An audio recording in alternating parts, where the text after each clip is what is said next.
जय श्री कृष्णा। श्री कृष्ण भक्त बिल्व मंगल पर भगवान की कृपा।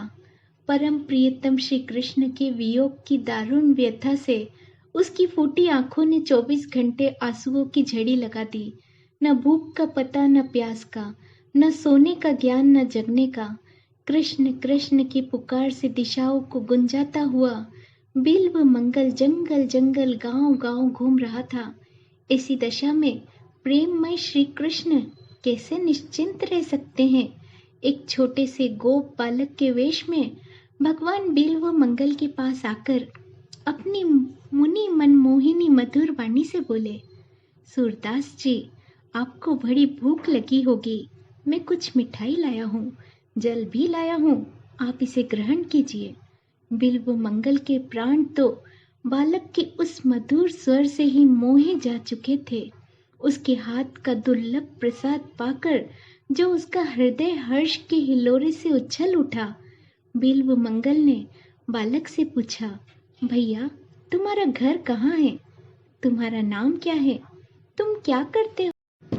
बालक ने कहा, मेरा घर पास में ही है। मेरा कोई खास नाम नहीं। जो मुझे जिस नाम से बुलाता है मैं उसी से बोल लेता हूँ। गोवे चराया करता हूँ। मुझसे जो प्रेम करते हैं मैं भी उनसे प्रेम करता हूँ। बिल्व मंगल बालक की वीणा विनिदित वाणी सुनकर विमुग्ध हो गए। बालक जाते जाते कह गए, मैं रोज आकर आपको भोजन करवाया जाया करूँगा। बिल्व मंगल ने कहा, बड़ी अच्छी बात है, तुम रोज आ जाया करो।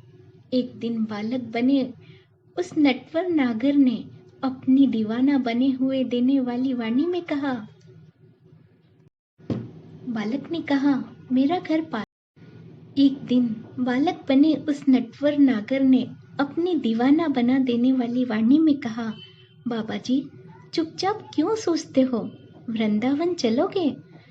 वृंदावन का नाम सुनते ही बिल्व मंगल का हृदय हरा हो गया, परंतु अपनी असमर्थता प्रकट करते हुए बोले, भैया, मैं अंधा वृंदावन कैसे जाऊंगा? बालक ने कहा, यह लो मेरी लाठी, मैं इसे पकड़े पकड़े तुम्हारे साथ चलता हूँ। बिल्व मंगल का मुख खिल उठा। लाठी पकड़कर भगवान भक्त के आगे आगे चलते गए। थोड़ी सी दूर जाकर बालक ने कहा, लो, वृंदावन आ गया, अब मैं जाता हूँ। बिल्व मंगल ने बालक का हाथ पकड़ लिया। हाथ का स्पर्श होते ही सारे शरीर में बिजली सी दौड़ गई। सात्विक प्रकाश से सारे द्वार प्रकाशित हो उठे। बिल्व मंगल ने दिव्य दृष्टि पाई और उसने देखा कि बालक के रूप में साक्षात मेरे श्याम सुंदर ही है। बिल्व मंगल का शरीर रोमांचित हो गया। आंखों से प्रेम अश्रुओं की अनवरत धारा बहने लगी। भगवान का हाथ उसने और भी जोर से पकड़ लिया और कहा, अब पहचान लिया है, बहुत दिनों के बाद पकड़ सका हूँ प्रभु, अब नहीं छोड़ने का। भगवान ने कहा, छोड़ते हो कि नहीं? बिल्व मंगल ने कहा, नहीं, कभी नहीं, त्रिकाल में भी नहीं। भगवान ने जोर से झटका देकर हाथ छुड़ा लिया।